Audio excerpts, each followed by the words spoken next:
One of the reasons India and China went to war in 1962 is the issue of Arunachal Pradesh, previously called Nepal. Historically, Arunachal Pradesh was a part of Tibet under Qing dynasty influence. However, after the Qing dynasty fell in 1912, Tibet declared itself independent. But China always saw Tibet as its territory. In 1914, the Shimla Conference defined borders between British India, Tibet and China. The McMahon Line was proposed, putting Arunachal Pradesh under British India. China refused to sign, believing Tibet as part of China had no right to cede away the territory. But Tibet being independent then, they had the authority to sign.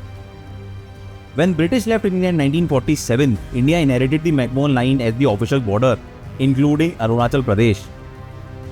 But after Mao Zedong's People's Republic of China regained control of Tibet in 1959 after Dalai Lama fled from Tibet to India, China rejected the McMahon Line, claiming Arunachal Pradesh as a part of South Tibet, which they still assert in their maps today. China's claim might have been valid if Tibet had signed the Shimla Agreement under Chinese control, but Tibet was independent for a brief period from 1912 to 1959. Since 1959, this has been a contentious issue between the two countries, India and China. Follow for knowing the other two major reasons of India-China conflict.